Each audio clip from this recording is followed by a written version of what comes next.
So Rakshit Shetty all this days ಒಬ್ಬ actor director ಅಂತ ನೋಡಿದ್ರಿ, ಇವಾಗ ಪ್ರೊಡ್ಯೂಸರ್ ಆಗಿ ಫಸ್ಟ್ ಎಕ್ಸ್ಪೀರಿಯನ್ಸು. ಏನಕ್ಕೆ ಹೋಮ್ ಪ್ರೊಡಕ್ಷನ್ ಸ್ಟಾರ್ಟ್ ಮಾಡಿದ್ರಿ? ಅದೇ ಹೋಮ್ ಪ್ರೊಡಕ್ಷನ್ ಸ್ಟಾರ್ಟ್ ಮಾಡಬೇಕು ಅನ್ನೋ ಆಸೆ ಭಾಳ ವರ್ಷಗಳಿಂದ ಇತ್ತು. ನಾನು ಆ್ಯಕ್ಚುಲಿ ಶಾರ್ಟ್ ಫಿಲ್ಮ್ಸ್ ಎಲ್ಲ ಮಾಡಬೇಕಾದ್ರೆ ಪರಂಬ ಸ್ಟುಡಿಯೋಸ್ ಅಂತಾನೆ ಮಾಡ್ಕೊಂಡು ಮಾಡಿದ್ದೆ, ಬಟ್ ಅದು ಯಾವತ್ತೂ ರಿಜಿಸ್ಟರ್ ಮಾಡ್ಕೊಂಡಿರಲಿಲ್ಲ. ಪರಂಬ ಸ್ಟುಡಿಯೋಸಿಂದ ಫೀಚರ್ ಲೆಂತ್ ಫಿಲ್ಮ್ ಮುಂದೆ ಮಾಡಬೇಕು ಅನ್ನೋದು ಭಾಳ ಆಸೆ ಇತ್ತು. ಬಟ್ ಇತ್ತೀಚೆಗೆ ಎಲ್ಲ ಸಿನಿಮಾಗಳೆಲ್ಲ ಆದಮೇಲೆ ಅಂದರೆ ಸುಮಾರು ಸಲ ನಾವು ಕೆಲವೊಂದು ವಿಷಯಗಳಲ್ಲಿ ಕಾಂಪ್ರಮೈಸ್ ಮಾಡಬೇಕನ್ನೋ ಒಂದು ಪರಿಸ್ಥಿತಿ ಬರುತ್ತೆ. ನಮ್ಮ ಸಿನಿಮಾಗಳಲ್ಲಿ ಏನೋ ನಾವು ನಾರ್ಮಲ್ ಆಗಿ ನಾವು ಸ್ಕ್ರಿಪ್ಟ್ ಎಲ್ಲ ಬರೆದಾಗ ಈಗ ಕಾಶ್ಮೀರಿಗೆ ಹೋಗಿ ಅಥವಾ ಸಿಂಗಾಪುರ್ಗೆ ಹೋಗಿ ಆ ಥರ ಹೋಗಿ ಸಾಂಗ್ಸ್ ಶೂಟ್ ಮಾಡುವಂತಹ ಒಂದು ಸಿಚುವೇಶನ್ ನಾವು ಯಾವತ್ತೂ ಬರೆಯಲ್ಲ. ಬಟ್ ಕೆಲವೊಂದ್ಸಲ ನಾವು ಮಾಡ್ಬೇಕಾಯ್ತದು. ಬೇರೆಯವ್ರ ಪ್ರೊಡ್ಯೂಸರ್ ಬಜೆಟ್ ಕನ್ಸ್ಟೆಂಟ್ ಆ ಥರ. ಹೌದು, ಅಂದರೆ ಇವಾಗ ಒಂದು ಟೀಮ್ ಅಂತ ಹೇಳಿದಾಗ ಪ್ರೊಡ್ಯೂಸರ್ ಕಡೆಯಿಂದನೂ ಇಲ್ಲ, ನಮಗೆ ಸಿನಿಮಾ ಸೇಫ್ ಆಗಬೇಕಾದ್ರೆ ಈ ಥರ ಎಲ್ಲ ಮಾಡಿದ್ರೇನೆ ಅಂತ ಅವ್ರದ್ದು ನಂಬಿಕೆ ಇರುತ್ತೆ. ಆ ನಂಬಿಕೆ ಇಲ್ಲದೆ ಹೋದ್ರೂ ಅವ್ರ ನಂಬಿಕೆಗೂ ನಾವು ಒಂದು ಸ್ವಲ್ಪ ರೆಸ್ಪೆಕ್ಟ್ ಕೊಟ್ಟು ಅದನ್ನ ಮಾಡಬೇಕಾಗುತ್ತೆ. ಕೆಲವೊಂದ್ಸಲ ಸ್ಕ್ರಿಪ್ಟಲ್ಲಿ ಇಲ್ಲದೆ ಇರುವಂತಹ ಕೆಲವೊಂದು ಸೀನ್ಸ್ಗಳನ್ನ ಆ್ಯಡ್ ಮಾಡಿ ಸ್ವಲ್ಪ ಕಾಮಿಡಿ ತರಬೇಕು ಅಂತ ಹೇಳಿ ಕಾಮಿಡಿ ತರಬೇಕಾಗತ್ತೆ. ಸ್ಕ್ರಿಪ್ಟಲ್ಲಿ ಇಲ್ಲದೆ ಇರುವಂತಹ ಕ್ಯಾರೆಕ್ಟರ್ಗಳನ್ನು ತರಬೇಕಾಗತ್ತೆ. ಸೊ ನಾವೆಲ್ಲೋ ಒಂದ್ ಕಡೆ ನಮ್ದು ಸ್ಕ್ರಿಪ್ಟ್ ಅಲ್ಲಿ ಕಾಂಪ್ರಮೈಸ್ ಮಾಡ್ತಾ ಇದೀವಿ ಅನ್ನೋದೊಂದು ಅನ್ಸಕ್ ಶುರು ಆಯ್ತು. ಹೌದು, ಅಂದ್ರೆ ಇದು ನಾವು ಅಂದ್ರೆ ಒಂದು ಫೈನಲ್ ಪ್ರಾಡಕ್ಟ್ ನೋಡಿದಾಗ ಇವಾಗ ನಾವು ಮಾಡಿದ ಮಿಸ್ಟೇಕಿಗೆ ಯಾರಾದರೂ ಬೈದ್ರೆ ನಮ್ಗೆ ಪರವಾಗಿಲ್ಲ, ಓಕೆ ಕರೆಕ್ಟ್, ಇದು ಮಿಸ್ಟೇಕ್ ಅಲ್ವಾ, ಇದನ್ನ ಸರಿ ಮಾಡ್ಕೋಬಹುದು ಅಂತ ಅನ್ಕೋಬಹುದು.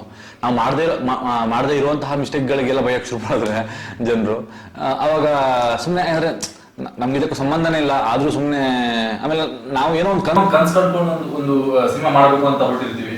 ಆ ಸಿನಿಮಾ ಆ ತರ ಮಾಡಕ್ಕಾಗದೆ ಬೇರೆ ತರ ಯಾವ್ದು ಮೂಡ್ ಬಂದಾಗ, ಸೊ ಬೇಸಿಕಲಿ ನಿಮ್ ಸ್ಕ್ರಿಪ್ಟ್ ಏನಿದೆ ಅದಕ್ಕೆ ಬೇರೆ ಯಾರು ಅದಕ್ಕೆ ಡಿಸ್ಟರ್ಬ್ ಮಾಡಬಾರ್ದು. ನಮ್ಗೆ ಅನ್ಕೊಂಡಿರುವಂತಹ ಪಕ್ಕ ಆ ತರದ ಒಂದು ಸಿನಿಮಾ ಒಮ್ಮೆ ಅಟ್ಲೀಸ್ಟ್ ಜನರಿಗೆ ತಂದು ತೋರಿಸ್ಬೇಕು. ಅಂದ್ರೆ ಅವರ ಕಮರ್ಷಿಯಲ್ ಅಸ್ಪೆಕ್ಟ್ ಉಳಿದವ್ರ ಕಡೆ ನಾವು ಏನು ಕಾಂಪ್ರಮೈಸ್ ಇಲ್ಲದೇ ಮಾಡಿದ್ವಿ, ಸಿಂಪಲ್ ಅಂಶಲ್ಲಿ ಏನು ಕಾಂಪ್ರಮೈಸ್ ಇಲ್ಲದೇ ಮಾಡಿದ್ವಿ. ಅದು ಇದ್ಯಾಕೆ ಮಾಡಿದ್ವಿ ನೋಡಿ, 2 ಸಲನು ನಮ್ಮದೇ ಪ್ರೊಡ್ಯೂಸರ್ ನಮ್ಮ ಕಡೆನೇ ಇದ್ದಾಗ ಇದೆಲ್ಲ ಏನು ಪ್ರಾಬ್ಲಮ್ ಆಗಿರಲಿಲ್ಲ. ಒಂದು ಬೇರೆ ಸಿನಿಮಾಗಳೆಲ್ಲ ಆ ಥರ ಪ್ರಾಬ್ಲಮ್ಸ್ ಆಗಿತ್ತು. ಸೊ ಈ ತರ ಪ್ರಾಬ್ಲಮ್ ಇನ್ನೊಂದು ರೀತಿ ಒಂದು ಸ್ವಲ್ಪ ಉಳಿದವ್ರ ಕಡೆ ತೀರಾ ನಾನ್ ಕಮರ್ಷಿಯಲ್ ಫಿಲ್ಮ್ ಆಯ್ತು, ಸ್ವಲ್ಪ ಕಮರ್ಷಿಯಲ್ ಸಿನಿಮಾ ಮಾಡೋಣ, ಬಟ್ ನಮ್ಮ ತರದ ಕಮರ್ಷಿಯಲ್ ಸಿನಿಮಾ ಮಾಡೋಣ. ನಾವು ಅದೇ ಲಾಜಿಕ್ ಇರಬೇಕು, ನಮ್ಮ ತರದ ಕಾಮಿಡಿನೇ ಇರಬೇಕು, ಬೇರೆ ತರ ಎಕ್ಸ್ಟ್ರಾ ಸೀನ್ಸ್ ಎಲ್ಲ ಯಾವುದು ಇರಬಾರ್ದು. ಆಮೇಲೆ ಸಾಂಗ್ಸ್ ಅಷ್ಟೇ more of logical commercial subject. So Kirik party ನಾವು ಎತ್ಕೊಳ್ಳೋ ಮುಂಚೆ ಇನ್ನೊಂದು ಸ್ವಲ್ಪ ಜಾಸ್ತಿನೇ ಕಮರ್ಷಿಯಲ್ ಸಿನಿಮಾ ಅಂತ ಹೊರಟಿದ್ವಿ. ಅವನೇ ಶ್ರೀಮನ್ನಾರಾಯಣ ಮಾಡಬೇಕು ಅಂತ ಹೊರಟಿದ್ವಿ. ಅದು ಬಹಳ ಹಿಂದೆ ಬರ್ದಿರುವಂತಹ ಸ್ಕ್ರಿಪ್ಟ್, ಬಟ್ ಅದಕ್ಕೆ ಸ್ವಲ್ಪ ಬಜೆಟ್ ಜಾಸ್ತಿ ಆಗುತ್ತೆ. ನಮ್ಮ ಮೊದಲನೇ ಪ್ರೊಡಕ್ಷನ್. ಆಮೇಲೆ ನಂದು ಯಾವ್ದು ಸಿನಿಮಾಗಳು ಆ ಬಜೆಟಲ್ಲಿ ಇದುವರೆಗೂ ಯಾವುದು ಮಾಡಿಲ್ಲ ನಾವು. ಸೊ ನಮ್ಮ ಮೊದಲನೇ ಪ್ರೊಡಕ್ಷನ್ ಆಗಿರೋದ್ರಿಂದ ಒಂದು ಸ್ವಲ್ಪ ಕಡಿಮೆ ಬಜೆಟಲ್ಲಿ ಫಸ್ಟ್ ಟ್ರೈ ಮಾಡೋಣ ಅಂತ ಹೇಳಿದಾಗ ಸರಿ ಬೇರೆ ಯಾವ ಸ್ಕ್ರಿಪ್ಟ್ ಇದೆ ಬರೆದಿರೋದು ಅಂತ ನೋಡಿದಾಗ ಕಿರಿಕ್ ಪಾರ್ಟಿ ಸ್ಕ್ರಿಪ್ಟ್ ಸೆಲೆಕ್ಟ್ ಮಾಡಿದ್ವಿ. ನಾನು ಮಾಡಿರುವಂತಹ ಎಲ್ಲ ಸಿನಿಮಾಗಳು ಕಂಪೇರ್ ಮಾಡಿದ್ರೆ this is the biggest production. ಆದರೂ ನಮ್ಮ ಕೈಯಲ್ಲೇ ಇದೆ ಇದು. ಈ ಕಿರಿಕ್ ಪಾರ್ಟಿ ಥಾಟ್ ಯಾವಾಗ ಶುರು ಆಯ್ತು? ಲೈಕ್ ನಿಮ್ಗೆ ಯಾವಾಗ ಅನ್ಸ್ತು ಓಕೆ ಈ ಸ್ಟೋರಿನ ಬಿಲ್ಡ್ ಮಾಡಿದ್ರೆ ಫೀಚರ್ ಫಿಲ್ಮ್ ಮಾಡುವುದು ಅಂತ? ಯಾವತ್ತು ಡೈರೆಕ್ಟರ್ ಆಗಬೇಕು ರೈಟರ್ ಆಗಬೇಕು ಅಂತ ಬಂದಿರೋದಲ್ಲ. ನಾನು ಬರೆಯಕ್ಕೆ ಶುರು ಮಾಡಿದ್ದು ಯಾವಾಗ ಸರಿ ನನಗೆ ಬೇರೆ ಯಾರು ಕಾಸ್ಟ್ ಮಾಡಲ್ಲ ಆಸ್ ಅನ್ ಆಕ್ಟರ್ ಅಂತ ಅನ್ಸಕ್ ಶುರು ಆಯ್ತು. ಆವಾಗ ಸರಿ ನಾನೇ ಡೈರೆಕ್ಷನ್ ಮಾಡಿಬಿಟ್ಟು ಅಟ್ಲೀಸ್ಟ್ ನಾನು ಕಾಸ್ಟ್ ಮಾಡ್ಕೋಬಹುದು ಅಂತ ಒಂದು ಐಡಿಯಾದಲ್ಲಿ ಶುರು ಮಾಡಿರೋದು. Which is why I started doing short films. ನಾನು ಬರೆಯಕ್ಕೆ ಶುರು ಮಾಡಿದ್ದು ಅದೆಲ್ಲ ಅದಕ್ಕೆ. So Kirik party is first short film first feature length film I ever wrote. This is like 5 ವರ್ಷದ ಹಿಂದೆ. ಆವಾಗ ಅಂದರೆ ತುಗ್ಲಕ್ಕು ಆವಾಗ ತುಗ್ಲಕ್ ರಿಲೀಸ್ಗೆ ರೆಡಿ ಆಗಿತ್ತು. ಸರಿ ತುಗ್ಲಕ್ ನಂತರ ಏನು ಅಂತ ನಾನು ಯೋಚನೆ ಮಾಡಿದಾಗ ತುಗ್ಲಕ್ ಸರಿ ಒಳ್ಳೆ ಚೆನ್ನಾಗಿ ಓಡಿದ್ರೆ ಓಕೆ ಬೇರೆ ಆಫರ್ಸ್ ಸಿಗುತ್ತೆ, ಚೆನ್ನಾಗಿ ಓಡಿಲ್ಲ ಅಂತಂದರೆ. ಸೊ ಈ ಒಂದು ಥಾಟ್ ಪ್ರೊಸೆಸ್ಸಲ್ಲಿ ಇದ್ದಾಗ ಯಾರೋ ಒಂದು ಬೆಂಗಳೂರಲ್ಲಿ ಒಂದು ಸ್ಟುಡಿಯೋ ಇತ್ತು ಆವಾಗ. ಸೊ ಅವರಿಗೆ ಒಂದು ಬೇರೆ ಸ್ಟೇಟಿಂದ ಒಂದು ಆಫರ್ ಬಂದಿತ್ತು. ಏನಂತಂದರೆ ನಮ್ಮ ಥರನೇ ಒಂದು ಯಂಗ್ ಗ್ರೂಪ್ ಅವರು ಒಂದು ಸಿನಿಮಾ ಮಾಡಬೇಕು ಅಂತ ಹೊರಟಿದ್ರು, ತಮಿಳ್ ಮತ್ತೆ ತೆಲುಗುವಲ್ಲಿ. ಅಂದರೆ ತಮಿಳಿಂದ ಒಂದಿಷ್ಟು ಜನ ಮತ್ತೆ ತೆಲುಗುವಿಂದ ಇಷ್ಟು ಜನ ಸೇರಿಬಿಟ್ಟು ಒಂದು ಸಿನಿಮಾ ಮಾಡೋಣ ಅಂತ ಅವ್ರು ಹೊರಟಿದ್ರು. ಸೊ ಆವಾಗ ಈ ಸ್ಟುಡಿಯೋಗೆ ಕ್ಯಾಮ್ರಾ ಮತ್ತು ಎಕ್ವಿಪ್ಮೆಂಟ್ಸ್ ಎಲ್ಲ ಏನೋ ಆಸ್ ಅನ್ ಇನ್ವೆಸ್ಟ್ಮೆಂಟ್ ಪ್ರೊವೈಡ್ ಮಾಡಿ ಅಂತ ಅವ್ರು ಕೇಳ್ಕೊಂಡಿದ್ರು. ಸೊ ಈ ಸ್ಟುಡಿಯೋ ಅವ್ರು ಏನಂತಂದ್ರೆ ನಮ್ಮ ತಮಿಳ್ ತೆಲುಗು ಸಿನಿಮಾಗಳು ಗೊತ್ತಿಲ್ಲ ನಮಗೆ, ನೀವು ಕನ್ನಡ ಸಿನಿಮಾ ಮಾಡಿದ್ರೆ ಅಟ್ಲೀಸ್ಟ್ ನಾವು ರಿಲೀಸ್ ಮಾಡಿಬಿಟ್ಟು ನಾವು ಹಾಕಿರೋ ಬಂಡವಾಳನ ವಾಪಸ್ ತಗೋಬಹುದು ಅಂತ ಹೇಳಿದಾಗ, ಸರಿ ಒಂದು ಕೆಲಸ ಮಾಡಿ, ನಮ್ಮ ಹತ್ರ ಏನೋ ಪ್ರೊಡಕ್ಷನ್ ನಾವು ನೋಡ್ಕೋತೀವಿ, ಖರ್ಚುಗಳೆಲ್ಲ ನಾವು ನೋಡ್ಕೋತೀವಿ, ಕನ್ನಡದಲ್ಲೂ ಈ ಸಿನಿಮಾ ಮಾಡೋಣ, ನೀವು ಯಾರಾದ್ರೂ ಡೈರೆಕ್ಟರ್ ಹುಡುಕಿ ಅಂತ ಹೇಳಿದ್ರು. ನನಗೆ ನಾನು ಅವಾಗ ಸ್ಕಿಲ್ ಒಂದು ಶಾರ್ಟ್ ಫಿಲ್ಮ್ ಶೂಟ್ ಮಾಡಿದ್ದೆ, ಅದ್ರದ್ದು ಟ್ರೈಲರ್ ಮಾತ್ರ ಮಾಡಿದ್ದೆ. ಆ ಟ್ರೈಲರ್ ನೋಡ್ಬಿಟ್ಟು ಅವ್ರು ತುಂಬ ಇಂಪ್ರೆಸ್ ಆಗಿತ್ತು. ನಾನು ಕರೆದ್ರು, ಸರಿ ಈ ಸಿನಿಮಾ ಮಾಡ್ತೀರ ನೋಡಿ ನೀವು ಅಂತ. ಅದಕ್ಕೆ ನಾನು ಸ್ಕ್ರಿಪ್ಟ್ ಎಲ್ಲ ಓದ್ತೀನಿ, ನನಗೆ ಏನು ಇಷ್ಟ ಆಗಿಲ್ಲ ಆ ಸ್ಕ್ರಿಪ್ಟ್ಗಳು. ಸೊ ನಾನು ಅದಕ್ಕೆ ಏನು ಮಾಡಿದೆ, ಸರಿ ಅವ್ರು ಪ್ರೊಡಕ್ಷನ್ ಮಾಡ್ತಾರೆ, ಅವ್ರು ಎಲ್ಲೆಲ್ಲಿ ಯಾವ್ಯಾವ ಸೀನ್ಸ್ ಶೂಟ್ ಮಾಡ್ತಾರಲ್ಲ ಅಲ್ಲೇ ನಾನು ಬೇರೆ ಸೀನ್ ಶೂಟ್ ಮಾಡ್ಕೋತೀನಿ. ಸೊ ಆ ನಿಟ್ಟಲ್ಲಿ ನಾನೊಂದು ಸ್ಕ್ರಿಪ್ಟ್ ಬರೀತೀನಿ, ಅದನ್ನು ನಾನು ಶೂಟ್ ಮಾಡ್ಕೋತೀನಿ. ಅವ್ರು ಬರೆದಿರೋ ಸ್ಕ್ರಿಪ್ಟ್ ನನಗೆ ಅಷ್ಟು ಇಷ್ಟ ಆಗಿಲ್ಲ ಅಂತ ಹೇಳಿದಾಗ, ಸರಿ ನೀವು ಬರೀರಿ ಅಂತ ಹೇಳಿದಾಗ ನಾನು ಅವಾಗ ಕಿರಿಕ್ ಪಡಿ ಬರೆದಿದ್ದು 5 years ಬ್ಯಾಕ್. ಅದಾದಮೇಲೆ ಆ ಸಿನಿಮಾ ಆಗೇ ಇಲ್ಲ ಅದು.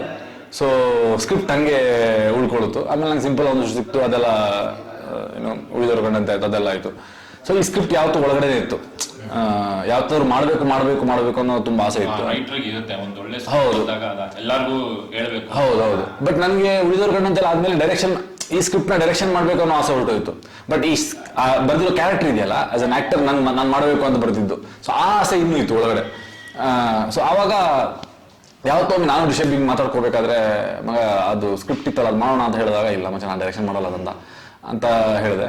ಸರಿ ಹಂಗೆ ನಾನು ಮಾಡ್ಕೋತೀನಿ ಡೈರೆಕ್ಷನ್, ನನಗೆ ಆ ಸ್ಕ್ರಿಪ್ಟ್ ಕೊಡು ಅಂತ ಹೇಳಿದಾಗ, ಸರಿ ಒಂದು ದಿವಸ ನಾವು ಮಾಡೋಣ ಅಂತ ಆವಾಗ ಅನ್ಕೊಂಡಿದ್ವಿ, ಒಂದು 2 years back. This is even before Ricky.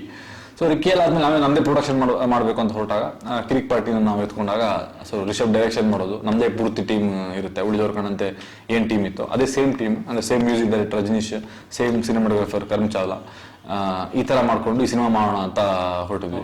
ಈಗ ನೀವು ರಿಷಬ್ ಆಫ್ ಸ್ಕ್ರೀನ್ ತುಂಬಾ ಒಳ್ಳೆ ಫ್ರೆಂಡ್ಸ್, ಅದೆಲ್ಲರೂ ಗೊತ್ತಿದೆ.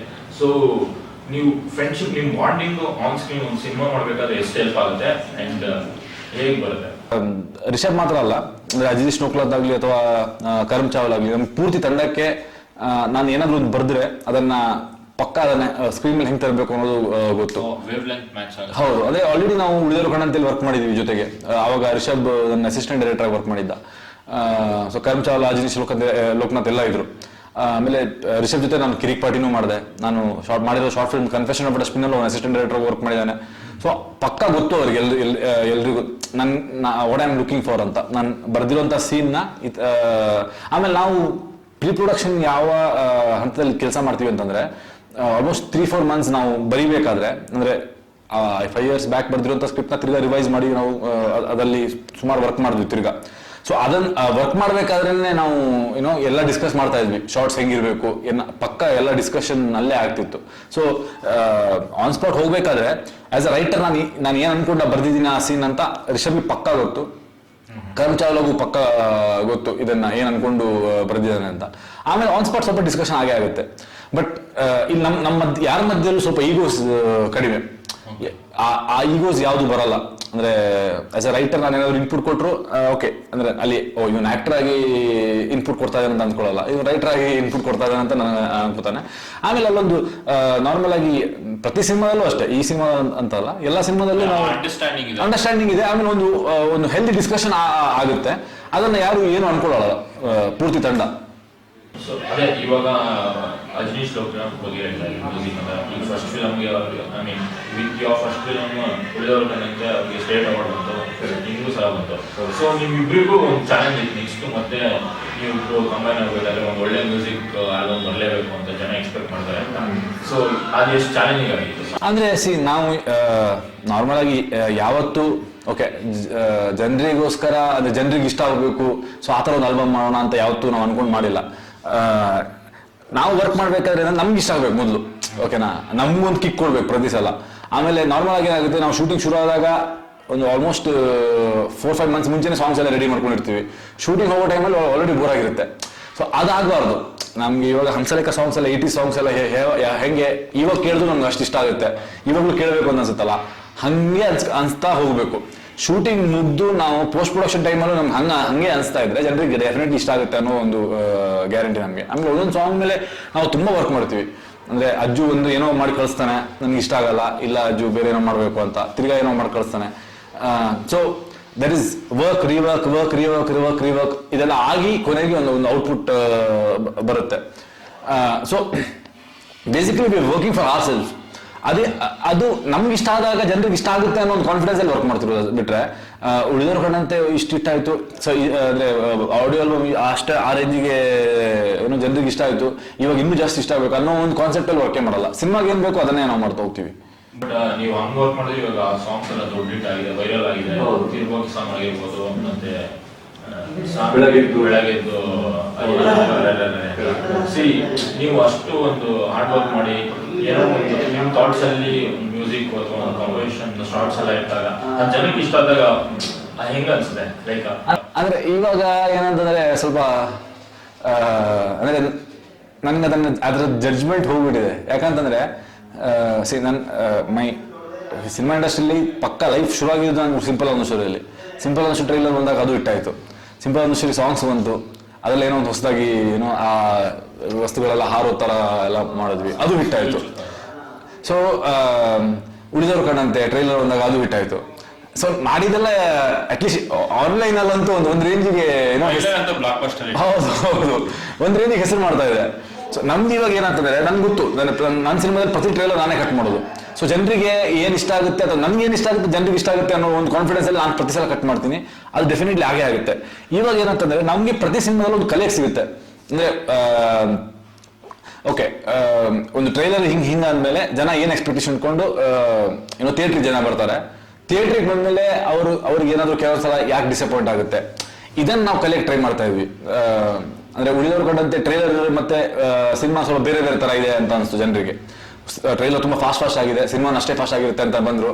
ಬಟ್ ನಾನು ತುಂಬಾ ಸ್ಲೋ ಆಗಿ ಇಟ್ಟಿದ್ದೆ. ಬಟ್ ಅಲ್ಲಿ ಏನಂತಂದ್ರೆ ಇಂಟೆನ್ಷನ್ ವಾಸ್ ದಟ್ ನಾನು ಟ್ರೈಲರ್ ಅಷ್ಟು ಸ್ಲೋ ಆಗಿಟ್ರೆ ಏನೋ ಅದಕ್ಕೆ ಸಿಗುವಂತ ಹೈಪ್ ಸಿಗಲ್ಲ ಅನ್ನೋ ಒಂದು ಉದ್ದೇಶ ಇತ್ತು. ಆಮೇಲೆ ರಿಕ್ಕಿಯಲ್ಲಿ ಸ್ವಲ್ಪ ಸ್ಟೋರಿ ಜಾಸ್ತಿ ರಿವೀಲ್ ಮಾಡಿಬಿಟ್ವಿ ಅನ್ನೋದೊಂದು ಬಂತು ಟ್ರೈಲರ್ ಹಿಟ್ ಆದ್ರೂ. ಸೊ ಸಿನಿಮಾ ರಿಲೀಸ್ ಆದ್ಮೇಲೆನೂ ಅದೇ ಅನಿಸ್ತು. ಬಟ್ ಆವಾಗಲೂ ಅಷ್ಟೇ ನಾವು ಟ್ರೈಲರ್ ಅಲ್ಲಿ ಸ್ಟೋರಿ ರಿವೀಲ್ ಮಾಡದೇ ಇರೋ ತರ ಒಂದು ಟ್ರೈಲರ್ ಮಾಡಕ್ ಟ್ರೈ ಮಾಡಿ ಇದು ವರ್ಕ್ ಆಗಲ್ಲ ಅಂತ ಗೊತ್ತಾದ್ಮೇಲೆ ನಮಗೆ ಸರಿ ಸ್ಟೋರಿ ರಿವೀಲ್ ಮಾಡಿದ್ರೆ ವರ್ಕ್ ಆಗುತ್ತೆ. ಅಲ್ಟಿಮೇಟ್ಲಿ ನಮಗೆ ಟ್ರೈಲರ್ ಹಿಟ್ ಆಗಬೇಕು, ಜನ ಥಿಯೇಟ್ರಿಗೆ ಬರಬೇಕು, ಅದು ಮುಖ್ಯ. ಬಟ್ ಅಲ್ಲಿ ಏನಂತ ಅಂದ್ರೆ ಸರಿ ಟ್ರೈಲರ್ ಬಿಟ್ಟ ಮೇಲೆ ಸಿನಿಮಾ ಬರೋಕ್ಕೆ ಒಂದು 3-4 ತಿಂಗಳು ಆಗೋಯ್ತು. ಅಷ್ಟೊತ್ತಿಗೆ ಸ್ವಲ್ಪ ಸಪ್ಪೆ ಆಗೋಯ್ತು. So release also like exam ಟೈಮಲ್ಲಿ ರಿಲೀಸ್ ಆಯ್ತು. ಸೊ ಇದೆಲ್ಲ ಯಾವುದೇ ಒಂದು ಪ್ರಾಬ್ಲಮ್ ಇಲ್ಲ. ಈ ಸಲ ಸಿನಿಮಾ ಶುರು ಮಾಡ್ಬೇಕಾದ್ರೆ ನಾವು ಏನೋ ನವೆಂಬರ್-ಡಿಸೆಂಬರ್ಗೆ ಸಿನಿಮಾ ರಿಲೀಸ್ ಮಾಡ್ತೀವಿ. ಪಕ್ಕ ಒಳ್ಳೆ ಟೈಮ್ ಅದು ಸಿನಿಮಾ ರಿಲೀಸ್ ಮಾಡೋಕ್ಕೆ. ಟ್ರೈಲರ್ ಅಲ್ಲಿ ಈ ಸಲ ಕತೆ ಹೇಳಲ್ಲ ಅಂತ. ಇನ್ಫ್ಯಾಕ್ಟ್ ನಾವು ಬಿಟ್ಟಿರೋ ಟ್ರೈಲರ್ ನಮಗೆ ಈ ಸಲ ಇಷ್ಟು ದೊಡ್ಡ ಹಿಟ್ ಆಗುತ್ತೆ ಅನ್ನೋದು ಯಾವ ಒಂದು ಅಂದಾಜು ಇರಲಿಲ್ಲ. ಈ ಸಲ ಓಕೆ ಒಂದು ಒಳ್ಳೆ ಟ್ರೈಲರ್ ಸಿನಿಮಾ ಬಗ್ಗೆ ಒಂದು ಹೇಳೋಣ ಈ ಸಲ ಅಷ್ಟೇ. ಟ್ರೈಲರ್ ಹಿಟ್ ಆಗಬೇಕು ಅನ್ನೋದು, ಯಾಕಂದ್ರೆ ಹಿಟ್ ಆಗಬೇಕು ಅಂತಂದ್ರೆ ನಾವು ಇನ್ನೂ ಏನೋ ಮಾಡ್ಬೋದಿತ್ತು. ಅದನ್ನ ಮಾಡಿ ಇಲ್ಲ ಇದು ಸ್ವಲ್ಪ ಸ್ಟೋರಿ ರಿವೀಲ್ ಆಗ್ತಾ ಇದೆ ಅಂತ ಹೇಳಿ ತಿರ್ಗಾ ತೆಗೆದು ಈ ಸಲ ನಾವು ಟ್ರೈಲರ್ ಹಿಟ್ ಆಗದೇ ಇದ್ರೂ ಪರವಾಗಿಲ್ಲ, ಸ್ಟೋರಿಯನ್ನು ಬಿಟ್ಬಿಟ್ಕೊಡೋದು ಬೇಡ ಅಂತ ಹೇಳಿ, ಅಂದ್ರೆ ರಿಕ್ಕಿಯಲ್ಲಿ ಬಂದಿರೋಂಥ ಅನುಭವ, ಉಳಿದವ್ರ ಕಣ್ಣಂತಲ್ಲಿ ಬಂದಿರೋಂಥ ಅನುಭವನ ನಾವು ಇದ್ರಲ್ಲಿ ಯೂಸ್ ಮಾಡಿಕೊಂಡು ಕಟ್ ಮಾಡಿದ್ವಿ. ಆದ್ರೂ ಟ್ರೈಲರ್ ಹಿಟ್ ಆಯ್ತು. ಇನ್ಫ್ಯಾಕ್ಟ್ ಸಿನಿಮಾದಲ್ಲಿ ಇನ್ನೂ ಜಾಸ್ತಿ ಇದೆ ಕಾಮಿಡಿ, ಅದನ್ನೆಲ್ಲ ನಾವು ಹಾಕ್ಬೋದಿತ್ತು ಟ್ರೈಲರಲ್ಲಿ. ಬಟ್ ಏನಂತಂದ್ರೆ ಟ್ರೈಲರ್ ಎಲ್ಲೋ ಒಂದ್ ಕಡೆ ಸ್ವಲ್ಪ ಕತೆ ರಿವೀಲ್ ಆಗ್ತಾ ಇತ್ತು.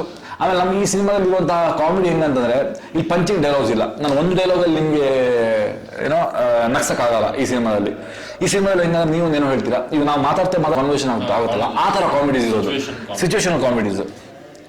ಸೊ ಒಂದು 5-6 ಡೈಲಾಗ್ ಆದ್ಮೇಲೆ ಒಂದು ಏನೋ ಕಾಮಿಡಿ ಕ್ಲಿಕ್ ಆಗುವಂಥದ್ದು. ಮತ್ತು ಪೂರ್ತಿ ಸಿನಿಮಾ ಹಂಗೆ ಇದೆ. ಬಟ್ ಟ್ರೈಲರ್ ಅಲ್ಲಿ ನೀವು ಆ 4-5 ಡೈಲಾಗ್ ಇರುವಂಥದ್ದು ಒಂದ್ ಕಡೆ ಹಾಕಿದ್ರು ಅದು ನಿಮಗೆ ವರ್ಕೌಟ್ ಆಗಲ್ಲ. ಯಾಕಂತಂದ್ರೆ ಟ್ರೈಲರ್ ಅಲ್ಲಿ ಪೂರ್ತಿ ಒಂದು ಸೀನ್ ತೋರ್ಸಂಗಾಗುತ್ತೆ ಟ್ರೈಲರ್ ಅಲ್ಲಿ. ಸೊ ನಾವು ಕಾಮಿಡಿ ಎಲ್ಲ ಕಡಿಮೆ ಇದ್ರೂ ಪರವಾಗಿಲ್ಲ ಅಂತ ಒಂದು ಯೋಚನೆಯಲ್ಲಿ ಮಾಡಿರುವಂಥ trailer. But it became a huge hit.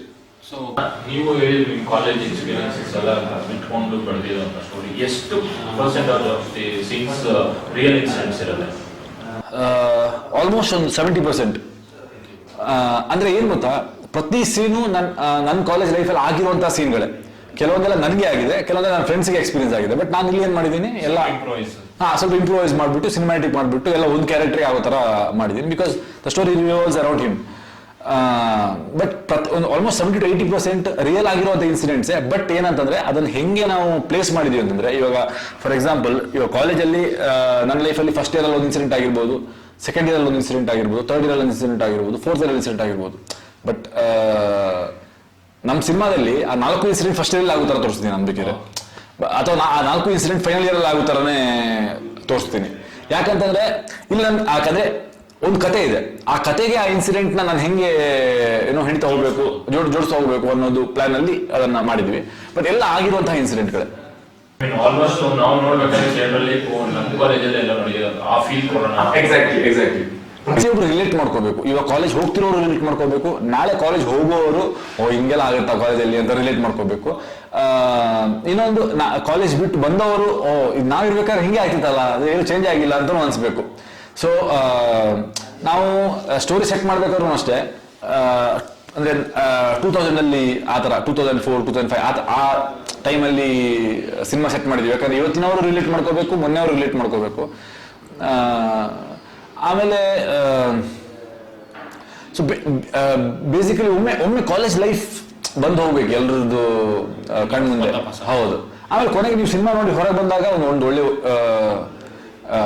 Strong message ಅಂತಲ್ಲ, ಒಂದು ಚಿಕ್ಕ ಮೆಸೇಜ್ ಇಟ್ಕೊಂಡು ಬರ್ಬೇಕು ನೀವು.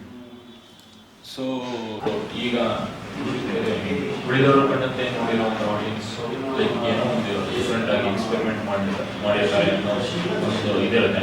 ಐ ಮೀನ್ ನಿಮ್ಮ ಫ್ಯಾನ್ಸ್ ಆಲ್ವೇಸ್ ಎಕ್ಸ್ಪೆಕ್ಟ್ ಸಮಥಿಂಗ್, ಏನೋ ರಕ್ಷಿತ್ ಶೆಟ್ಟಿ ಅಂತ ಹೇಳಿದ್ರೆ ಒಂದು ಕ್ವಾಲಿಟೀಸ್ ಡಿಫ್ರೆಂಟ್ ಆಗಿರುತ್ತೆ ಅಂತ ಎಕ್ಸ್ಪೆಕ್ಟ್ ಮಾಡಿದ್ದಾರೆ. ಅವ್ರಿಗೆ ಈ ಕಿರಿಕ್ ಪಾರ್ಟಿ ಏನು ಹೈಲೈಟ್ಸ್ ಬ್ಯಾಲೆನ್ಸ್ ಮಾಡಕ್ಕೆ ಟ್ರೈ ಮಾಡಿದೀವಿ. With every film our intention is to reach the wider audience. So ನಾವಿರೋ ಆಡಿಯನ್ಸ್ಗೂ ಇಷ್ಟ ಆಗಬೇಕು, ಅಂದ್ರೆ ನನಗೆ ಇಷ್ಟ ಆಗಬೇಕು ಮೊದಲು. ನನಗೆ ಇಷ್ಟ ಆದರೆ ನನ್ನ ಇಷ್ಟಪಡೋ ಆಡಿಯನ್ಸ್ಗೆ ಎಲ್ರಿಗೂ ಇಷ್ಟ ಆಗುತ್ತೆ ಅನ್ನೋ ಒಂದು ಭರವಸೆ. ಅದು ಬಿಟ್ಟು ಯಾರನ್ನು ಇದುವರೆಗೂ ನಾವು ರೀಚ್ ಮಾಡಿಲ್ಲ ಅವ್ರನ್ನೂ ರೀಚ್ ಮಾಡಕ್ಕೆ ಟ್ರೈ ಮಾಡೋಕ್ಕೆ ಏನೆಲ್ಲ ಮಾಡಬೇಕು ಅದನ್ನೆಲ್ಲ ಮಾಡ್ತಾ ಇದ್ವಿ. ಬಟ್ ಅಗೇನ್ ಅದು ಎಕ್ಸ್ಟ್ರಾ ಮಾಡಿದಾಗ ಇವ್ರಿಗೂ ಡಿಸಪಾಯಿಂಟ್ ಆಗಬಾರ್ದು. ಅದು ಆ ಒಂದು ನಿಟ್ಟಲ್ಲಿ ಈ ಸಿನಿಮಾದ ಪ್ರತಿಯೊಂದು ವಿಷಯಗಳನ್ನ ನಾವು ಜೋಡಿಸಿದ್ವಿ. ಕಾಮಿಡಿ ಇದೆಯಲ್ಲ, I think that is the highlight of the film. ಅಂದ್ರೆ ಯಾವ ತರ ಕಾಮಿಡಿ ಇದೆ ಅಲ್ವಾ, ಅಂದ್ರೆ ಉಳಿದವರು ಕಂಡಂತಲ್ಲಿ ನಾವು ಸ್ವಲ್ಪ ಕಾಮಿಡಿ ಎಲ್ಲ ತುಂಬಾ ರಿಯಲಿಸ್ಟಿಕ್ ಕಾಮಿಡಿ ಆಗೇ ಇಟ್ಟಿದ್ವಿ. ಬಟ್ ಏನಂದ್ರೆ ಕೆಲವರಿಗೆ ಅದೆಲ್ಲ ಅರ್ಥ ಆಗಿಲ್ಲ ಆ genre comedy, because of the language dialect. ಇವಾಗ ಕುಂದಾಪುರ ಕನ್ನಡದಲ್ಲಿ ನಾನು ಕಾಮಿಡಿ ಮಾಡಿದ್ರೆ ಕುಂದಾಪುರದವರಿಗೆ ಪಕ್ಕ ಅರ್ಥ ಆಗುತ್ತೆ, ಉಡುಪಿ ಮಂಗಳೂರವರೆಗೂ ಅರ್ಥ ಆಗುತ್ತೆ. ಬಟ್ ಈ ಕಡೆ ಬಂದಾಗ ನಿಮ್ಗೆ ಆ ಡೈಲೆಕ್ಟ್ ಗೊತ್ತಿಲ್ಲದೆ ಇರೋದ್ರಿಂದ ಅಷ್ಟು ಬೇಗ ಅದು ನಿಮ್ಗೆ ಪಂಚ್ ಆಗಲ್ಲ. ಸೊ ಇದು ಲ್ಯಾಂಗ್ವೇಜ್ ನಾವು ಕಾಮನ್ ಲ್ಯಾಂಗ್ವೇಜ್ ಆಗಿರೋದ್ರಿಂದ ಎಲ್ರಿಗೂ ಅರ್ಥ ಆಗುತ್ತೆ. ಆಮೇಲೆ ಒಂದು ಸ್ವಲ್ಪ ಕಾಮಿಡಿ ನಾವು ಕಾಲೇಜ್ಗೆ ಹೋಗ್ಬೇಕಾದ್ರೆ ಹಾಸ್ಟೆಲ್ ನಡೆಯುವಂಥ ಕಾಮಿಡಿಗಳೆಲ್ಲ ಇದೆಯಲ್ಲ, ಇದೆಲ್ಲ ಯಾವುದು ಕನ್ನಡ ಸಿನಿಮಾದಲ್ಲಿ ಇದುವರೆಗೂ ಈ ಸ್ಟೈಲಲ್ಲಿ ತೋರಿಸಿಲ್ಲ. ಅಟ್ಲೀಸ್ಟ್ ಒಂದು ಹೊಸ ಜಾನರಲ್ಲಿ ಇರುವಂತಹ ಕಾಮಿಡಿ ಅಂತ ಹೇಳ್ಬೋದು. ಅಂದರೆ ಮಲಯಾಳಮಲ್ಲಿ ನೋಡಿದ್ವಿ, ತಮಿಳಲ್ಲಿ ನೋಡಿದ್ವಿ ಈ ಥರ ಕಾಮಿಡಿ ಅಲ್ಲ. ಬಟ್ ಕನ್ನಡದಲ್ಲಿ ಅಟ್ಲೀಸ್ಟ್ ನಾನು ನಮ್ಮ ಟೀಮ್ ಬಿಟ್ಟು ಹೊರಗಡೆ ಒಂದು 4-5 ಜನರಿಗೆ ಸಿನಿಮಾ ತೋರಿಸಿದವ್ರಿಗೆ ಅವರೆಲ್ಲ ಅದೇ ಹೇಳಿರೋದು, ಕನ್ನಡದಲ್ಲಿ ನಾನು ಈ ಥರ ಕಾಮಿಡಿ ಯಾವತ್ತೂ ನೋಡಿಲ್ಲ ಅಂತ. ಆಮೇಲೆ ಸಿನಿಮಾ ಪೂರ್ತಿ ಮ್ಯೂಸಿಕಲ್, ಅಂದ್ರೆ 80s 90s ಅಲ್ಲಿ. ಇವಾಗ ನನಗೆ ಕನ್ನಡ ಸಿನಿಮಾ ಅಂತ ಅಂದಾಗ ನಾವು ಹುಟ್ಟು ಬೆಳೆದಿರೋ ಟೈಮಲ್ಲಿ 80s 90s ಅಲ್ಲೆಲ್ಲ ಹಂಸಲೇಖ ಅವರದ್ದು ಮ್ಯೂಸಿಕ್ ತುಂಬಾ ಫೇಮಸ್. ಸೊ ಅವರ ಸಿನಿಮಾಗಳೆಲ್ಲ ಹೇಗಿತ್ತು, ಪೂರ್ತಿ ಮ್ಯೂಸಿಕಲ್ ಫಿಲ್ಮ್ಸ್. ಒಂದೊಂದು ಸಿನಿಮಾದಲ್ಲಿ 10 ಸಾಂಗ್, ರವಿಚಂದ್ರನ್ ಸರ್ ಸಿನಿಮಾಗಳೆಲ್ಲ ಆ ಸ್ಟೈಲ್ನ ನಾವು ಇವತ್ತಿನ ಟೈಪ್ ಸ್ವಲ್ಪ ಅಡಾಪ್ಟ್ ಮಾಡಕ್ಕೆ ಟ್ರೈ ಮಾಡಿದ್ವಿ. ನನ್ನ ಸಿನಿಮಾದಲ್ಲೂ 10 ಸಾಂಗ್ ಇದೆ. ಸೊ ಸಾಂಗ್ ಅಂತ ಹೇಳಿದ ಕೂಡಲೇ ನಾವು ಔಟ್ ಆಫ್ ಪ್ಲೇಸ್ ಹೋಗಿ ಎಲ್ಲೋ ಇನ್ನೊಂದು ಕಡೆ ಡ್ರೀಮ್ ಸೀಕ್ವೆನ್ಸ್ ತರ ಹೋಗಿ ಶೂಟ್ ಮಾಡ್ಕೊಂಡು ಬಂದಿಲ್ಲ. ಕತೆ ಎಲ್ಲಿ ನಡೀತಿದೆ ಅಲ್ಲಿ ಮಾತ್ರನೇ ಸಾಂಗ್ ನಡೀತಾ ಇದೆ. ಸೊ ನಾವು ಬೆಂಗಳೂರು ಹಾಸನ ಬಿಟ್ಟರೆ ಬೇರೆ ಎಲ್ಲೂ ಶೂಟೇ ಮಾಡಿಲ್ಲ ನಾವು. ಮಾಂಟೇಜ್ ಅಂತ ಹೇಳಕ್ಕಾಗಲ್ಲ. ಇವಾಗ ನೀವು ಬೆಳಗ್ಗೆದ್ದು ಸಾಂಗ್ ಇದೆಯಲ್ಲ, it is a song, montage ಅಲ್ಲ. ಮಾಂಟೇಜ್ ಅಂತ ತುಂಬಾ ರಿಲೀಸ್ಗಳು. ಸೊ ನಾವು ಒಂದು ಸ್ವಲ್ಪ ಸಿನಿಮ್ಯಾಟಿಕ್ ಆಗಿ ಹೋಗಿದ್ದೀವಿ. ಅಂದ್ರೆ ನಾವು ರಿಯಲ್ ಲೈಫ್ ಅಲ್ಲಿ ಮಾಂಟೇಜ್ ಅಂದ್ರೆ ಏನಾಯ್ತು, ನಿಮ್ಗೆ ಲಿಪ್ಸಿಂಗ್ ಮಾಡಲ್ಲ ನೀವು. ಓಕೆನಾ? ಇಲ್ಲಿ ಏನ್ ಮಾಡಿದ್ವಿ ನಾವು, ಅದೇ ಹಂಸಲೇಖ ಶೈಲಿ ಅಂತ ಏನಂತಂದ್ರೆ ಲಿರಿಕ್ ಇರುತ್ತೆ, ಬಟ್ ಲಿರಿಕ್ ಮಾತಾಡೋದಿರುತ್ತೆ. ಬೆಳಗ್ಗೆದ್ದು ಯಾರ ಮುಖ ನಾನು ನೋಡಿದೆ, ಅಂದನೋ ಅದೃಷ್ಟನೋ ಮುಂದೆ ಕೂತಿದೆ, ಇದು ನಾವು ಮಾತಾಡೋದು ಹಿಂಗೆ ಬರ್ತೀವಿ, ಕರೆಕ್ಟ್ ಅಲ್ವಾ? ಅದನ್ನೇ ಹಾಡಲ್ಲಿ ಬಂದ ನಾನು ಅದನ್ನ ಹಾಡಿದಾಗ ಅದು ಒಂದು ಸಿನಿಮ್ಯಾಟಿಕ್ ಅಪ್ರೋಚ್ ತಗೊಳುತ್ತೆ, ಬಟ್ ರಿಯಲಿಸ್ಟಿಕ್ ಆಗೂ ಇರುತ್ತೆ. ಹಾ. ಸೊ ತಿರುಬೋಗಿ ಸಾಂಗು ಅಷ್ಟೇ. ಯಾರೋ ಬಂದು ಕೇಳ್ತಾರೆ, ಅದನ್ನ ಸಸ್ಪೆಂಡ್ ಆಗಿರೋದು ನೀವೇನಾ ಅಂತ. ಸರ್ ತಿರುಬೋಗಿ ಜೀವನ ಅಂತಲ್ಲ, ಖಾಲಿ ಕೂತು ಬೋರ್ ಆಗಿದೆ. ಇದು ಮಾತಾಡೋದು ಆಕ್ಚುಲಿ ಇದೇನು ಪಕ್ಕ ಅದೇ ಪೊಲಿಟಿಕ್ ಆಗಿರೋ ಇದಲ್ಲ. ಸೊ ಹಿಂಗೆ ಇದೆ ಎಲ್ಲ ಸಾಂಗು ಈ ತರ ಈ ಸ್ಟೈಲಲ್ಲೇ ನಾವು ಮಾಡ್ಕೊಂಡು ಹೋಗಿದ್ವಿ. ಸೊ ನೀವು ಈ ಸಿನಿಮಾ ಪ್ರೊಡ್ಯೂಸರ್ ಆಗಿದ್ದೀರ, out of was it as a producer ಈ ಸಿನಿಮಾ ಆಕ್ಟರ್ ಆಗಿ ಡೈರೆಕ್ಟರ್ ಆಗಿ ನಿಮ್ಗೆ ಗೊತ್ತಿತ್ತು? ಕರೆಕ್ಟ್. ಒಂದು ಪ್ರೊಡ್ಯೂಸರ್ ಆಗಿ ಅಂದ್ರೆ ಇವಾಗ ಮಾಡಿರೋದು GS ಗುಪ್ತಾ ಅಂತ ಒಬ್ರು it is my production house, ನಮ್ದು ಇನ್ವೆಸ್ಟ್ಮೆಂಟ್ ಇದೆ, ಮೇಜರ್ ಇನ್ವೆಸ್ಟ್ಮೆಂಟ್ ಅಲ್ಲಿಂದ ನಾವು ತಂದಿರೋದು. ಸೊ ವಿ ಆರ್ 50-50 ಪಾರ್ಟ್ನರ್ಶಿಪ್ ಅಲ್ಲಿ ಈ ಪರಂಬ ಸ್ಟುಡಿಯೋಸ್ ಆಗ್ತಿರೋದು. ನಾವು ಪರಂಬ ಸ್ಟುಡಿಯೋಸ್ಗೆ ನಾವು we have lot of plans including him.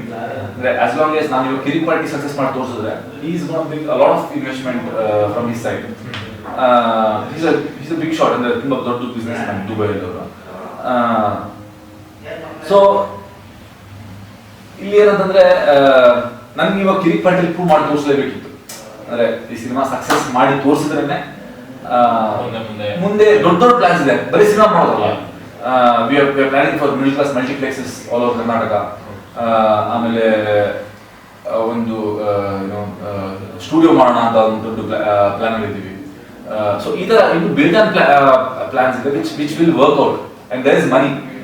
It's just that I need to show that ನಿಮ್ಮ ಮನಿ ಹಾಳಾಗ್ತಿಲ್ಲ, ನೀವು ಇಷ್ಟು ಹಾಕಿ ಇಷ್ಟು ಪ್ರಾಫಿಟ್ ಮಾಡಿ ತೋರಿಸ್ತೀವಿ ನಾವು, ಅಟ್ಲೀಸ್ಟ್ ಲಾಸ್ ಅಂತೂ ಮಾಡಲ್ಲ ಅನ್ನೋದು ನಾವು ಪ್ರೂವ್ ಮಾಡಿ ತೋರಿಸ್ಬೇಕು ಅವರಿಗೆ. That is the first step for Kirik party.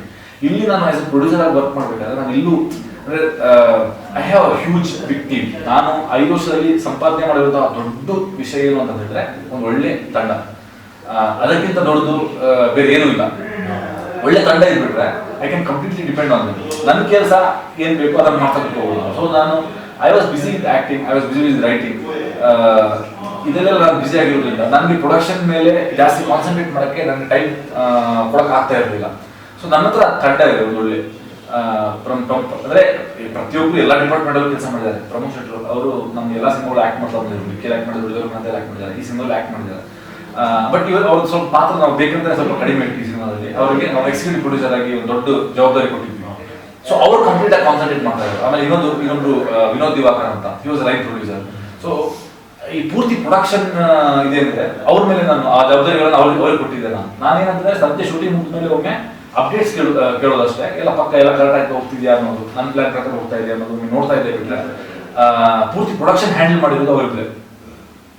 So ನನ್ನ ನಿಮ್ ಕೆಲಸ ಆಸ್ ಅ ಪ್ರೊಡ್ಯೂಸರ್ ಸ್ವಲ್ಪ ಕಡಿಮೆ ಇತ್ತು. ಇವಾಗ ಅಷ್ಟು ನೋಡಿ ನಮಗೆ ಪೋಸ್ಟ್ ಪ್ರೊಡಕ್ಷನ್ ನಡಿಬೇಕಾದ್ರೆ ಪುಷ್ಕರ್ ಗೋಧಿ ಬಣ್ಣ producer, he is a wonderful producer and he is very logical with his thoughts. ನಾನು ಅವರದ್ದು ಆ ನಾಲೆಜ್ ಏನಿದೆ ಅಥವಾ ಅವರದ್ದು ಎಕ್ಸ್ಪೀರಿಯನ್ಸ್ ಏನಿದೆ ಗೋಧಿ ಬಣ್ಣದಲ್ಲಿ ಮಾಡಿರುವಂತಹ, ಅಥವಾ ಅವರದಲ್ಲಿ ಹುಮ್ಮಸ್ ಏನಿದೆ ಅದನ್ನು ಯೂಸ್ ಮಾಡ್ಕೊಳ್ಳೋಣ ಅಂತ. ಆದರೆ ಅವ್ರು ಇಲ್ಲೇ ಹೋದ್ರು ನನಗೆ ಹೆಲ್ಪ್ ಮಾಡ್ತಾ ಇದ್ರು. But he had watch the film, ಪ್ರತಿ ಹಂತದಲ್ಲೂ ಸಿನಿಮಾ ನೋಡ್ತಾ ಬಂದ್ರು and he is very confident about the film. So ಅವ್ರು ಏನಂತಂದ್ರೆ ಸರಿ ಇವಾಗ ನಾನು ಎಲ್ಲಿಂದನೇ ಹಣ ತಂದಿರೋದಲ್ಲ, ಸೊ ಅವ್ರನ್ನ ಫಸ್ಟ್ ಸೇಫ್ ಮಾಡೋಣ, ಆ ಕಾಸು ನಾನು ಫುಲ್ ಕೊಟ್ಬಿಡ್ತೀನಿ ಅಂತ ಹೇಳಿ ಅವರದ್ದು ಫುಲ್ ಹಣ ಕ್ಲಿಯರ್ ಮಾಡಿಬಿಟ್ಟು he is bought 30% stake in the film. So ಇವಾಗ ನನಗೆ ಏನಂತಂದ್ರೆ ಪೋಸ್ಟ್ ಪ್ರೊಡಕ್ಷನ್ ಅಲ್ಲಿ ನಾನು ಕಂಪ್ಲೀಟ್ ಆಗಿ ಪೋಸ್ಟ್ ಪ್ರೊಡಕ್ಷನ್ ಮೇಲೆ ಕಾನ್ಸಂಟ್ರೇಟ್ ಮಾಡ್ಬೋದು ನಾನು ರಿಷಬ್.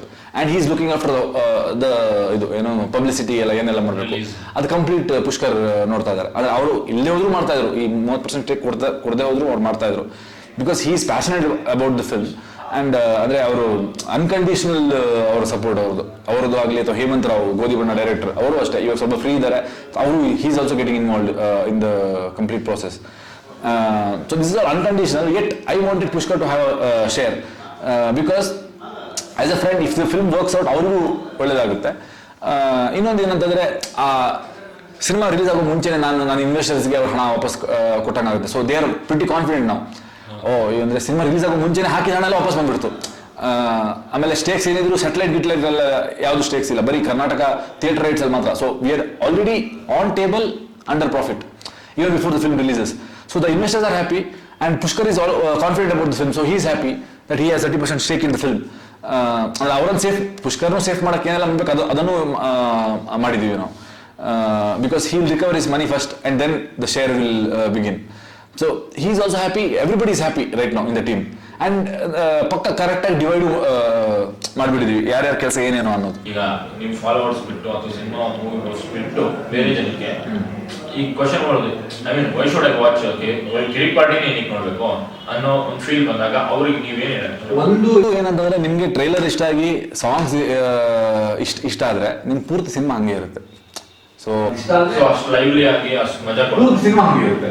ಉಳಿದವ್ರಿಗಂತೆ ಏನಿದೆ ಅದು ಆಕ್ಚುಲಿ ಫೇಲ್ಯೂರ್ ಅಂತ ಹೇಳಕ್ಕಾಗಲ್ಲ. ಥಿಯೇಟ್ರಿಕಲ್ ಅಲ್ಲಿ ಜನ ನೋಡಿದ್ರು ಬಿಟ್ರು, ಬಟ್ ಟಿವಿಗಳಲ್ಲಿ ಮೊಬೈಲ್ಗಳಲ್ಲಿ ಇವತ್ತಿಗೂ ನಾನು ಎಲ್ಲಿಗೆ ಹೋದ್ರು ಅಟ್ಲೀಸ್ಟ್ ಒಂದು ಅಂದ್ರೆ 20 ಜನ ಬಂದು ಮಾತಾಡಿದ್ರೆ 15 ಜನ ಬಂದು ಉಳಿದೋರು ಕಣ್ಣಂತೆ ಬಗ್ಗೆ ಮಾತಾಡೋದು. ಆಮೇಲೆ 15 ಜನರಲ್ಲಿ 5 ಜನರ ಫೋನಲ್ಲಿ ಸಿನಿಮಾ ಇದೆ. ಸೊ ಅವರೆಲ್ಲ ಬಂದು ಫಸ್ಟ್ ಥಿಯೇಟರ್ ಬಂದು ನೋಡಿದ್ರೆ ಮೋಸ್ಟ್ಲಿ ನಾವು ಎಷ್ಟು ಬಂಡವಾಳ ಹಾಕಿದೀವೋ ಅದನ್ನು ರಿಕವರ್ ಮಾಡಿಬಿಟ್ಟು ಇನ್ನೊಂದು 100 ಪಾಲು ಜಾಸ್ತಿ ಹಣ ಮಾಡ್ತಿದ್ವಿ ಏನೋ. ಬಟ್ ಏನಂತಂದ್ರೆ mostly it's a growing process. I think ಏನಂತಂದ್ರೆ ಆ ಟೈಮಲ್ಲಿ ಆ ಥರ ಸಿನಿಮಾಗಳು ಬರ್ತಾ ಇರಲಿಲ್ಲ, ಇವಾಗ ಬರ್ತಾ ಇದೆ, ಅವುಗಳಿಗೆಲ್ಲ ಅಕ್ಸೆಪ್ಟೆನ್ಸ್ ಸಿಗ್ತಾ ಇದೆ. So it's a stepping stone. ಉಳಿದವರು ಕಣ್ಣಂತೆಗೆ ಲೂಸಿಯಾ ಅನ್ನೋ ಒಂದು ಸ್ಟೆಪ್ಪಿಂಗ್ ಸ್ಟೋನ್ ಇತ್ತು. ಉಳಿದವರು ಕಣ್ಣ ನೆಕ್ಸ್ಟ್ ರಂಗಿತರಂಗಗೆ ಉಳಿದವರು ಕಣ್ಣಂತೆ ಅನ್ನೋ ಒಂದು ಸ್ಟೆಪ್ಪಿಂಗ್ ಸ್ಟೋನ್ ಇತ್ತು. ಇವಾಗ ರಾಮರಾಮರಾಗಿ ಇದೆಲ್ಲ ಒಂದು ಸ್ಟೆಪ್ಪಿಂಗ್ ಇದೆಲ್ಲ ತಿಥಿ ಆಗಲಿ ಅಥವಾ ಈ ಥರ ಎಲ್ಲ ಸಿನಿಮಾ ಬರ್ತಾ ಇದೆಯಲ್ಲ, ಏನಂತಂದ್ರೆ ಅದೊಂದು ನಾನು ಯಾವತ್ತೂ ಹೇಳ್ತಾ ಇರ್ತೀನಿ, ನೀವು ಒಂದು ಹಳ್ಳಿಗೆ ಹೋಗಿ ಇವತ್ತು KFC ಓಪನ್ ಮಾಡ್ಬೋದು. KFC ಶಾಪ್ ಅಂದ್ರೆ KFC ಕಂಪೇರ್ ಮಾಡ್ತಿಲ್ಲ, ನಾನು ಎಕ್ಸಾಂಪಲ್ ಕೊಡ್ತೀನಿ ಅಷ್ಟೇ. KFC ಅಲ್ಲಿ ಓಪನ್ ಮಾಡಿಬಿಟ್ರೆ ಸೊ ಆ ಹಳ್ಳಿಯವರಿಗೆ ಮೋಸ್ಟ್ಲಿ ಆ ಚಿಕನ್ ತಿಂದ್ರೆ ಏನ್ ಬ್ಲ್ಯಾಂಡ್ ಇಷ್ಟಂದ್ರೆ ನಮ್ಗೆ ಸ್ವಲ್ಪ ಖಾರ ಉಪ್ಪು ಸ್ವಲ್ಪ ಜಾಸ್ತಿ ಇತ್ತು ಅಭ್ಯಾಸ. ಆ ಬ್ಲ್ಯಾಂಡ್ ಚಿಕನ್ ತಿಂದ್ಬಿಟ್ರೆ ಇದೇನು ಟೇಸ್ಟ್ ಇಲ್ವಲ್ಲ ಅಂತ ನಾವು ಮೋಸ್ಟ್ಲಿ ಬಂದ್ಬಿಡ್ತೀವಿ. ನಾನು ಹಂಗೆ ಮಾಡಿದ್ದೆ. ಫಸ್ಟ್ KFC ನಂಗೆ ಇಷ್ಟ ಆಗಿಲ್ಲ, ಆಗ 2 ಸಲ ತಿಂದಾಗ ಓಕೆ ಚೆನ್ನಾಗಿದೆ, 3ನೇ ಸಲ ತಿಂದಾಗ ಚೆನ್ನಾಗಿದೆ, ಬ್ಲ್ಯಾಂಡು ಒಂಥರ ಟೇಸ್ಟ್ ಅನ್ನೋ ಒಂದು ಬಂದ್ಬಿಡುತ್ತೆ. ಇವಾಗ ಏನಂದ್ರೆ ವಾರ ಅಥವಾ 2 ವಾರ ಒಮ್ಮೆ ತಿನ್ಲೇಬೇಕು ನಮಗೆ. So people are getting use to this. ಹೌದು. ಫಸ್ಟ್ ಏನಂದ್ರೆ ಫಾರ್ ಎಕ್ಸಾಂಪಲ್ ಒಳ್ಳೆ ಎಕ್ಸಾಂಪಲ್ ಪುಷ್ಕರ್, ಓಕೆನಾ. ಸ್ಟಾರ್ಟಿಂಗ್ ಅವರು ಸಿಂಪಲ್ ಅನ್ನೋ ದೊಡ್ಡ ಫ್ಯಾನ್. ಉಳಿದವರು ಫ್ಯಾನ್ ಅಂತ ನೋಡ್ಬಿಟ್ಟು ಅವಾಗ ನನ್ನ ಪರಿಚಯ ಇರಲಿಲ್ಲ. ಫೇಸ್ಬುಕ್ ಅಲ್ಲಿ ನನಗೆ ಇಷ್ಟು ಮೆಸೇಜ್ ಬರುತ್ತಲ್ಲ, ಅವ್ರು ಮೆಸೇಜ್ ಮಾಡಿದ್ರು, ಏನ್ ಸರ್ ನೀವು ಫುಲ್ ಡಿಸಪಾಯಿಂಟ್ ಮಾಡ್ಬಿಟ್ರಿ, ನೀವು ಟ್ರೈಲರ್ ನೋಡ್ಬಿಟ್ಟು ನಾವು ಟಿಕ್ಯಾಸ್ ಫಿಲ್ಮ್ ಅಂತೆಲ್ಲ ಹೋಗಿದ್ದೆ ಥಿಯೇಟರ್ಗೆ, ಅಲ್ಲಿ ಹೋಗಿ ಫುಲ್ ಡಿಸಪಾಯಿಂಟ್ ಆಗ್ಬಿಟ್ಟೆ ನಾನು. ದಯವಿಟ್ಟು ಈ ಥರ ಎಲ್ಲ ನೀವು ಏನೋ ಸಿನಿಮಾ ಮಾಡಬೇಡಿ ಅಂತ, ನನಗೆ ಐ ಆಮ್ ಹ್ಯೂಜ್ ಫ್ಯಾನ್, ಈ ಥರ ಎಲ್ಲ ಸಿನಿಮಾ ಮಾಡಬೇಡಿ ಅಂತ. ಆಮೇಲೆ ನನಗೆ ವಿಷಯ ಗೊತ್ತಿಲ್ಲ, ಆಮೇಲೆ ಓದಿ ಬಣ್ಣ ಆದ್ಮೇಲೆ ನನ್ಗೆ ಹೇಳ್ತಾರೆ ಈ ಥರ ಮೆಸೇಜ್ ಮಾಡಿದ್ದೆ ನಾನು ಸರ್ ಅಂತ. ಇವಾಗ ಉಳಿದವ್ರ ಬಣ್ಣ ನೋಡಿದ್ರೆ ಈ ಥರ ಒಂದು ಸಿನಿಮಾ ಬಂದೇ ಇರೋಲ್ಲ ಕಾಣೋದು ಅನ್ಸುತ್ತೆ ಅಂತ. ಸೊ ಜನರದ್ದು ಮೈಂಡ್ ಸೆಟ್ ಚೇಂಜ್ ಆಗಿದೆ ಅವಾಗ ನೋಡೋದು ಮತ್ತೆ ತಿರ್ಗಾ ಡಿವಿಡಿಯಲ್ಲಿ ತಿರ್ಗಾ ನೋಡಿದಾಗ when they start understanding the film, I think ಆಮೇಲೆ ಮೈಂಡ್ ಸೆಟ್ ಚೇಂಜ್ ಆದವರು ಇದ್ದಾರೆ. ಒಂದು ಸುಮಾರು ಜನ ಏನೋ ಥಿಯೇಟ್ರಿಂದ ಹೊರಗೆ ಹೋದ್ಮೇಲೆ ಸಿನಿಮಾ ಆಮೇಲೆ ಈ ಸಿನಿಮಾ ಬಗ್ಗೆ ತಿಳ್ಕೊಂಡು ನೋಡಿದವರು ಇದ್ದಾರೆ. ನನ್ಗೆ ಇವತ್ತಿಗೂ ಕರ್ನಾಟಕ ಮಾತ್ರ ಅಲ್ಲ, ಕೇರಳದಿಂದ ಒಂದು ಎಷ್ಟು ಮೆಸೇಜಸ್ ಬರುತ್ತೆ ನಮಗೆ, ಆಂಧ್ರದ ಎಷ್ಟು ಮೆಸೇಜ್ ಬರುತ್ತೆ, ತಮಿಳ್ನಾಡು ಎಷ್ಟು ಮೆಸೇಜ್ ಬರುತ್ತೆ ಅಂತಂದ್ರೆ ನನಗೆ ಆಸೆ ಆಗುತ್ತೆ, ಇವರೆಲ್ಲ ನೋಡ್ತಾ ಇದಾರ ಈ ತರ ಕನ್ನಡ ಸಿನಿಮಾಗಳನ್ನ ನೋಡ್ತಾರ ಅಂತ. ಜನರು ಆದಷ್ಟು ಸಿನಿಮಾ ಥಿಯೇಟರ್ ಇದ್ದಾಗ ಬಂದು ನೋಡೋದಂತೆ ಅಟ್ಲೀಸ್ಟ್ ಈ ತರ ಎಕ್ಸಾಕ್ಟ್ಲಿ. ರಿಕ್ಕಿಗೂ ಹಂಗೆ ಆಯ್ತು. ರಿಕ್ಕಿನೂ ಇವಾಗ ಹೊರಗಡೆ one of my favourite film. ಅದು ಸುಮಾರು ಜನರಿಗೆ. ಬಟ್ ಎಲ್ಲ ಅಂತಂದ್ರೆ ಎಲ್ಲರೂ ಥಿಯೇಟರ್ ಇದ್ದಾಗ ನೋಡಿಲ್ಲ, ಎಲ್ಲ ಹೊರಗಡೆ ಬಂದ್ರೆ ಡಿವಿಡಿಯಲ್ಲಿ ನೋಡಿರೋದು, ಎಲ್ಲ ಏನೋ ಪೈರಸಿ ನೋಡಿರೋದು. ಬಟ್ ನಾವು we cannot withstand for long time ಈ ತರ unless they come to theater and watch the film ಅಲ್ವಾ. that is the least they can do. ನಾವು 1 ವರ್ಷ ಒಂದು ಸಿನಿಮಾ ಮಾಡಕ್ಕೆ ಎಷ್ಟು ನಮ್ಮ ಕಡೆಯಿಂದ 100% ಹಾಕಕ್ಕಾಗುತ್ತೋ ಕಂಪ್ಲೀಟ್ ಆಗಿ ಹಾಕಿ 1 ವರ್ಷ ನಾವು ಅದ್ರ ಮೇಲೆ ಕೆಲಸ ಮಾಡಿರ್ತೀವಿ. 1 ವರ್ಷಕ್ಕೆ ಜಾಸ್ತಿ ಆಕ್ಚುಲಿ ಉಳಿದವ್ರು ಮಾಡಂತಲ್ಲ ಒಂದು 2 years ವರ್ಕ್ ಮಾಡಿದ್ವಿ ನಾವು. ಆಮೇಲೆ ಅದನ್ನ 2.5 ಗಂಟೆಲಿ ನೀವು ನೋಡ್ಬಿಟ್ಟು ಟಕ್ಕಂತ ಜನಗಳಿಗೆ ಈ ಥಿಯೇಟರ್ ಫಸ್ಟ್ ವೀಕ್ ಏನ್ ಶೇರ್ ಬರುತ್ತೆ ಅದ್ರ ಬೇಸಿಸ್ ಮೇಲೆ ಸೆಕೆಂಡ್ ವೀಕ್ ಥಿಯೇಟರ್ ಕೊಡ್ತಾರೆ, ಅದೆಲ್ಲ ಜನರಿಗೆ ಇನ್ನೂ ಅಷ್ಟು ರೀಚ್ ಆಗಿದೆ. ಕರೆಕ್ಟ್, ಹೌದು. ಅಂದ್ರೆ ನನ್ನ ಪ್ರಕಾರ 2.5 3ನೇ ವಾರಕ್ಕೆಲ್ಲ ವೇಟೇ ಮಾಡಬಾರ್ದು ಜನ. ಥಿಯೇಟ್ರಿಗೆ ಬಂದು ಆದಷ್ಟು ಬೇಗ ಸಿನಿಮಾ ನೋಡಿದ್ರೇನೆ. ಇವಾಗ Rangitaranga it almost made 25 crores of ಇದು ಬಿಸ್ನೆಸ್. ಬಟ್ ಪ್ರೊಡ್ಯೂಸರಿಗೆ 25 crores ಅಲ್ಲಿ ನಿಮಗೆ ಅಟ್ಲೀಸ್ಟ್ ಒಂದು 75% ಆದ್ರೂ ಬರದೇ ಹೋದ್ರೆ, ಅದು 60% ಆದ್ರೂ ಬರದೇ ಹೋದ್ರೆ ವಾಟ್ಸ್ ದ ಪಾಯಿಂಟ್? ಸೊ ಇದೆಲ್ಲ ಪ್ರಾಬ್ಲಮ್ ಏನಂತಂದ್ರೆ ತುಂಬಾ ಲೇಟಾಗಿ ನೋಡಿದ್ರು, ರಿಪೀಟ್ ಆಡಿಯನ್ಸ್ ಲೇಟಾಗಿ ನೋಡಿದ್ರು ಪರವಾಗಿಲ್ಲ. ನೀವು ಅಟ್ಲೀಸ್ಟ್ ಫಸ್ಟ್ ಟೈಮ್ ನೋಡೋರು 5ನೇ ವಾರ 6ನೇ ವಾರ ನೀವು ವೇಟ್ ಮಾಡ್ತಾ ಕೂತ್ಕೊಂಡ್ರೆ ಮಲ್ಟಿಪ್ಲೆಕ್ಸ್ ಶೇರಿಂಗ್ ಬೇಸಿಸ್. ಹೌದು, ನೀವು ಮಲ್ಟಿಪ್ಲೆಕ್ಸ್ ಎಲ್ಲ ನಮಗೆ ಫಸ್ಟ್ ವೀಕ್ ಮಾತ್ರ 50% ಸಿಗೋದು, ಸೆಕೆಂಡ್ ವೀಕ್ ಥರ್ಡ್ ವೀಕ್ ಇಂದೆಲ್ಲ ನಮ್ಗೆ 35%ಗೆಲ್ಲ ಬಂದ್ಬಿಡ್ತೀವಿ ನಾವು. ಸೊ ಬರೀ ನೀವು 5ನೇ ವಾರ ಸಿನಿಮಾ ನೋಡಿದ್ರೆ ನಮಗೆ ಪ್ರೋತ್ಸಾಹ ಮಾಡಿದಂಗೆ ಆಗಲ್ಲ ಅದು ಆಕ್ಚುಲಿ. ಯಾಕಂದ್ರೆ ಅದರಲ್ಲಿ 65% ಮಲ್ಟಿಪ್ಲೆಕ್ಸ್ ತಗೊಂಡು ಹೋಗ್ತಾರೆ, ಹೌಸ್ಫುಲ್ ಅದು ತಗೊಂಡು ಹೋಗ್ತಾರೆ ಅವರು. ಫಸ್ಟ್ ಆಫ್ ಆಲ್ ಟೋಟಲ್ ಕಾನ್ಸೆಪ್ಟೇ ರಾಂಗ್ ಮಲ್ಟಿಪ್ಲೆಕ್ಸ್ದು. ಯಾಕಂದ್ರೆ ಫಸ್ಟ್ ವೀಕಲ್ಲಿ ಹೌಸ್ಫುಲ್ ಆದರೂ ನಮ್ಗೆ 50% ಕೊಟ್ಟಾಗ 5th ವೀಕಲ್ಲಿ ಹೌಸ್ಫುಲ್ ಆದರೆ ನಾವು 50% ಕೊಡಲೇಬೇಕು ಅಲ್ವಾ? ಅವ್ರು ಯಾಕೆ 65% ತಗೋತಾರೆ ಅವಾಗ? ಅದಕ್ಕೆ ಅದ್ರ ಲಾಜಿಕೇ ಇಲ್ಲ ಅದಕ್ಕೆ ಇನ್ಫ್ಯಾಕ್ಟ್. ಸೊ ನೀವು ಪ್ರೊಡ್ಯೂಸರ್ ಹೆಲ್ಪ್ ಆಗ್ಬೇಕು ಅಂದ್ರೆ ಫಸ್ಟ್ 2 weeks ಅಲ್ಲೇ ಸಿನಿಮಾ 2-3 weeks ಅಲ್ಲೇ ನೋಡ್ಬೇಕು ಅಲ್ಲ. ಫಸ್ಟ್ ವೀಕಲ್ಲಿ ನೋಡಿದಷ್ಟು ನಮಗೆ ಜಾಸ್ತಿ ಹೆಲ್ಪ್ ಆಗುತ್ತೆ. ಹೌದು, ಸಿಂಪಲ್ ಅನ್ನೋ ಸರಿ we made a lot of money because of that. ಯಾಕಂತಂದ್ರೆ ಫಸ್ಟ್ ವೀಕ್ಗೆ ನಮಗೆ ಒಂದೊಂದು ಮಲ್ಟಿಪ್ಲೆಕ್ಸ್ 12 ಶೋ 13 ಶೋ, ಯಾಕಂದ್ರೆ people could wait to watch this. They came to 2 ವಾರ 3 ವಾರ ಅದೆಲ್ಲ ಗೊತ್ತಿಲ್ಲ ನನಗೆ, ಬಂದು ಸಿನಿಮಾ ನೋಡಬೇಕು ಅನ್ನೋದು ಒಂದು ಹುಮ್ಮಸ್ಸಲ್ಲಿ ಬಂದು ನೋಡಿದ್ರು. ಆ ಹುಮ್ಮಸ್ ಇದ್ದಾಗ ನಮಗೆ ಯಾವಾಗ ಇವಾಗ ಹಿಂದಿ ಸಿನಿಮಾಗಳಿಗೆಲ್ಲ ಇವಾಗ ದಂಗಲ್ ರಿಲೀಸ್ ಆಗ್ತಾ ಇದೆ, I am sure they will get around 18 shows in every multiplex. ಆ ತರ ಕನ್ನಡ ಸಿನಿಮಾಗೂ ಆಗೋ ಚಾನ್ಸ್ ಇದೆ. ಬಟ್ ಏನಂತಂದ್ರೆ ನೀವು ಬೇಗ ಬಂದು ಸಿನಿಮಾ ಥಿಯೇಟರ್ಗೆ ಬರಬೇಕು. ಉಪ್ಪಿಟ್ಟು, ಮಾಸ್ಟರ್ ಪೀಸ್ ಆ ತರ ಕೆಲವೊಂದು ಸಿನಿಮಾಗಳು ಹೌದೌದೌದು, ಎಲ್ಲ ರೆಗ್ಯುಲರ್ ದೊಡ್ಡ ದೊಡ್ಡ ಸಿನಿಮಾಗಳು. ಎಕ್ಸಾಕ್ಟ್ಲಿ, ಹೌದು. ಒಂದು ಎಕ್ಸ್ಪೆಕ್ಟೇಷನ್ ಇದ್ದಾಗ ಅಟ್ಲೀಸ್ಟ್ ನಿಮ್ಗೆ ಈ ಸಿನಿಮಾ ನೋಡಬೇಕು ಅಂತ ಇದ್ದಾಗ ಅಟ್ಲೀಸ್ಟ್ ಬಂದು ಬೇಗ ನೋಡಿ. 5ನೇ ವಾರಗೆಲ್ಲ ವೇಟ್ ಮಾಡ್ತಾ ಕೂತ್ಕೊಬಿಡಿ ಅಷ್ಟೇ. ನಂದು 5ನೇ ವಾರ ಇವಾಗ ಇವತ್ತಿನ ಸಿಚುವೇಶನ್ ಅಲ್ಲಿ ಸೆಕೆಂಡ್ ವೀಕ್ 3rd ವೀಕ್ ವರೆಗೂ ವೇಟ್ ಮಾಡೋದು. ಹೌದು, ಎಕ್ಸಾಕ್ಟ್ಲಿ. ಅಷ್ಟು ಕಾಂಪಿಟೇಷನ್, ಅಷ್ಟು ರಿಪೀಟ್ ಆಗಿ ಯಾವ ಬಂದು ಬೇಕಾದ್ರೆ ನೋಡಿ. 5ನೇ ವಾರ 6ನೇ ವಾರ ಬೇಕಾದ್ರೆ ನೋಡಿ. ಬಟ್ ಫಸ್ಟ್ ಟೈಮ್ ನೋಡ್ಬೇಕಾದ್ರೆ ಬೇಗ ಬಂದು ಆದಷ್ಟು ಬೇಗ ಬಂದು ನೋಡ್ಬಿಡಿ ಅಂತ ಅಷ್ಟೇ. Specially word of mouth is good. Trailer ಮತ್ತೆ ಸಾಂಗ್ಸ್ ಇಷ್ಟ ಆದ್ಮೇಲೆ you have to come. Exactly, ಹೌದು, ಎಕ್ಸಾಕ್ಟ್ಲಿ. ಉಳಿದವ್ರ ಕಣ್ಣಂತೆ ಒಂದು ರಿವ್ಯೂ ಚೆನ್ನಾಗಿ ಬಂದಿರಲಿಲ್ಲ. ನ್ಯೂಸ್ ಪೇಪರ್ ಅವರು ಜೋಗಿ ಸರ್ ಉದಯವಾಣಿಯಲ್ಲಿ ಬಿಟ್ರೆ ಎಲ್ಲಾ ನ್ಯೂಸ್ ಪೇಪರ್ ನಂಗೆ ಗೊತ್ತಿರೋ ಪ್ರಕಾರ ಎಲ್ಲ ಕೆಟ್ಟ ರಿವ್ಯೂಸೇ ಬರೆದಿರೋದು. ಬಟ್ ಇವತ್ತು ನೀವೆಲ್ಲ ಕೊಂಡಾಡಿ ಹೋಗ್ತಾ ಇದ್ದೀರಾ. ವಾಟ್ಸ್ ದ ಪಾಯಿಂಟ್ ಹಂಗಿರಿ? ನೀವು ನಾಳೆ ತಿರ್ಗಿ ಅದೇ ಮಾಡ್ತೀರಾ ಅಂತಂದ್ರೆ ವಾಟ್ಸ್ ದ ಪಾಯಿಂಟ್? ಅದೇ ನಾವು ಸಿನಿಮಾ ಮಾಡೋದು ನಿಲ್ಸ್ಬೇಕಾಗುತ್ತೆ ಅಷ್ಟೇ ಅಟ್ ಒನ್ ಪಾಯಿಂಟ್. ಓವರಾಲ್ ಈಗ release December 30th release plan ಮಾಡಿದ್ದೀರಾ. So what are preparation, release preparation ಹೇಗಿದೆ? ಅಂದ್ರೆ ಇವಾಗ ಇಂಟರ್ನೆಟ್ ಬೆಂಗಳೂರು, ಮೈಸೂರು, ಇದೆಲ್ಲ ನಮಗೆ ಮಂಗಳೂರು, ಇದೆಲ್ಲ ವೆರಿ ಶ್ಯೂರ್ ಎಲ್ಲೆಲ್ಲಿ ಯಾವ್ಯಾವ ಜಾಗದಲ್ಲಿ ಇಂಟರ್ನೆಟ್ ಅಲ್ಲಿ ಜಾಸ್ತಿ ಕನೆಕ್ಟ್ ಆಗಿದ್ದಾರೆ ಜನ, ಇಲ್ಲೆಲ್ಲ we already reached. So we are trying to reach the audience where we have not reached yet, specially north Karnataka ಈ ಕಡೆ ಎಲ್ಲ. ಯಾಕಂದ್ರೆ ಐ ಆಮ್ ಶ್ಯೂರ್ ಅಲ್ಲೂ ಈ ಸ್ಟೂಡೆಂಟ್ಸ್ ಎಲ್ಲ ಆಗಲಿ ಎಲ್ಲರೂ ಈ ಸಿನಿಮಾನ ಇಷ್ಟಪಡ್ತಾರೆ. ಸೊ ಅವರನ್ನು ರೀಚ್ ಮಾಡಕ್ಕೆ ಏನೆಲ್ಲ ಮಾಡ್ಬೇಕು ಅದನ್ನ ಇನ್ನು ಸ್ವಲ್ಪ ಜಾಸ್ತಿ ಪ್ರಯತ್ನ ಮಾಡ್ತಾ ಇದ್ವಿ. ಆಮೇಲೆ ರೆಗ್ಯುಲರ್ ಆಗಿ ಪೇಪರ್ ಆಡ್ಸ್, ಆಮೇಲೆ ಟಿವಿ ಆಡ್ಸ್ ಅದೆಲ್ಲ ಏನು ಬರ್ತಾ ಇದೆ ಅದಂತೂ ಬರ್ತಾ ಇದೆ. ರಿಲೀಸ್ ಈಗ ಡಿಮಾನಿಟೈಸೇಷನ್ ಆಗಿ ಸ್ವಲ್ಪ ಜನಗಳು ನಾವು ಒಂದು ಸ್ವಲ್ಪ ರಿಸ್ಕ್ ತಗೋತಾ ಇದ್ವಿ. ಬಟ್ ಜನವರಿ ಫಸ್ಟ್ ವೀಕಿಂದ ಇಂಜಿನಿಯರಿಂಗ್ ಎಕ್ಸಾಮ್ಸ್ ಎಲ್ಲ ಮುಗ್ದಿರುತ್ತೆ. ಹೌದು, ಫಸ್ಟ್ ವೀಕಿಂದ ಎಲ್ಲ this is the right time ಅಂತ ಅನ್ಸುತ್ತೆ ನಮಗೆ. ಇನ್ನೂ ಲೇಟ್ ಆಗಿಬಿಟ್ರೆ ಆಮೇಲೆ ದೊಡ್ಡ ಗಟ್ಟಿಗಳೆಲ್ಲ ಲೈನಲ್ಲಿ ನಿಂತಿದ್ದಾರೆ, ಎಲ್ಲ ಮುಂದೆ ಹೋಗಿದ್ದಾರೆ. ಹೌದು. ಸೊ ಇದು ಇಸ್ ದ ರೈಟ್ ಟೈಮ್ ಅಂತ ಅನ್ಸುತ್ತೆ. ನಾವು ಇನ್ನೂ ಲೇಟ್ ಮಾಡಿದ್ರೆ ಅವ್ರು ಬಂದ್ಬಿಡ್ತಾರೆ. ಸೊ ಅವ್ರ ಮಧ್ಯದಲ್ಲಿ ಬಂದ್ರು ಅದು ಕಷ್ಟನೇ. ಹೌದು, ಐ ಮೀನ್ ಇರೋದೇ ಅಷ್ಟು ಆಡಿಯನ್ಸ್ ಎಲ್ಲ ಎಷ್ಟು ಸಿನಿಮಾ ಅಂತ ಅವರು ಈ ಸಿಚುವೇಶನ್ ಮನಿ ಕ್ರೈಸಿಸ್ ಇರುವಾಗ. ಕರೆಕ್ಟ್. ಬಟ್ ಅದೇ ಇವಾಗ ಸ್ವಲ್ಪ ಸುಧಾರಣೆ ಆಗಿದೆ ಅಂತ ಕೇಳ್ಪಟ್ಟೆ. ಥಿಯೇಟರ್ಗೆ ಜನ ಬರ್ತಾ ಇದ್ದಾರೆ ಇವಾಗ. ಮಮ್ಮಿ ಎಲ್ಲ ಫುಲ್ ಅಡಿತಾ ಇದೆ. ಹೌದು. ಸೊ ಓವರಾಲ್ ಲಾಸ್ಟ್ ಆಗಿ ಜನಕ್ಕೆ ಏನ್ ಹೇಳ್ತಾರೆ ಕಿರಿಕ್ ಪಾರ್ಟಿ? ಅಂದ್ರೆ ನಾನು ಅವಾಗಲೇ ಹೇಳಿದಾಗೆ ಮುಂದೆ ಕಾಲೇಜ್ ಹೋಗುವವರೆಗೂ ಈ ತರ ಎಲ್ಲ ಕಾಲೇಜಲ್ಲಿ ಆಗುತ್ತಾ ಅನ್ನೋ ಒಂದು ಎಕ್ಸ್ಪೀರಿಯನ್ಸ್ ಇರುತ್ತೆ. ಕಾಲೇಜ್ ಇವಾಗ ಮಾಡ್ತಿರೋರ್ಗಂತೂ ಹಬ್ಬ. ಕಾಲೇಜ್ ಮುಗಿಸಿ ಹೊರಗೆ ಬಂದು ಅಥವಾ ನಮ್ಮಂಥವ್ರಿಗೆಲ್ಲ ಸುಮಾರು ವರ್ಷಗಳ ಆಗಿದೆ ಕಾಲೇಜ್ ಬಿಟ್ಟು. ಬಟ್ 10 ವರ್ಷ ಹಿಂದೆ ಒಮ್ಮೆ ಇದು ಹಿಂಗೆಲ್ಲ ಮಾಡಿದ್ವಲ್ಲ, ನಾವು ಮಾಡಿದೀವಲ್ಲ ಅಂತ ಒಂದು ಮೆಮೊರಿನ ವಾಪಸ್ ಮರುಕಳಿಸ್ತದು. ಸೊ ಡೆಫಿನೆಟ್ಲಿ ಎಲ್ರಿಗೂ ಒಂಥರದ್ದು ಹಬ್ಬ ಆಗಿರುತ್ತೆ Kirik Party. And it's gonna be laugh, right? Comedy ಅಷ್ಟೇ, ಸ್ಟಾರ್ಟಿಂಗ್ ಎಂಡ್ವರೆಗೂ. ಮಧ್ಯದಲ್ಲಿ ಡ್ರಾಮಾ ಬರುತ್ತೆ, ಇಮೋಷನಲ್ ಸೀನ್ಸ್ ಎಲ್ಲ ಬರುತ್ತೆ. ಅದೆಲ್ಲ ಎಷ್ಟು ಬಂದ್ರು ಕೊನೆಗೆ ಎಂಡ್ ಆಗೋದು ಎಲ್ಲ ಕಾಮಿಡಿಯಲ್ಲೇ. So it's gonna B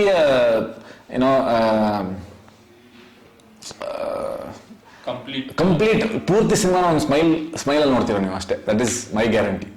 December 30th Kirik Party at your favourite theatres. ಎಲ್ಲರೂ ದಯವಿಟ್ಟು ಥಿಯೇಟ್ರಿಗೆ ಬಂದು ನೋಡಿ. ದಯವಿಟ್ಟು DVD-ಗೋಸ್ಕರ ವೆಯ್ಟ್ ಮಾಡಬೇಡಿ. ದಯವಿಟ್ಟು ಪೇಪರ್ ಅದರಲ್ಲಿ ರಿವ್ಯೂಸ್ ಹೆಂಗೆ ಬರುತ್ತೆ ಅನ್ನೋದು ನನಗೆ ಗೊತ್ತಿಲ್ಲ. ಸೊ ಅದಕ್ಕೆಲ್ಲ ಅದನ್ನೆಲ್ಲ ವೆಯ್ಟ್ ಮಾಡಿದೆ. ನಿಮಗೆ ಟ್ರೈಲರ್ ಆಮೇಲೆ ಸಾಂಗ್ಸ್ ಇಷ್ಟ ಆಗಿದ್ರೆ ನಾನು ಗ್ಯಾರಂಟಿ ಕೊಡ್ತೀನಿ ಪೂರ್ತಿ ಸಿನಿಮಾ ಇಷ್ಟ ಆಗುತ್ತೆ ಅಂತ. ಸೊ ಥಿಯೇಟ್ರಿಗೆ ಬಂದು ಸಿನಿಮಾ ನೋಡಿ.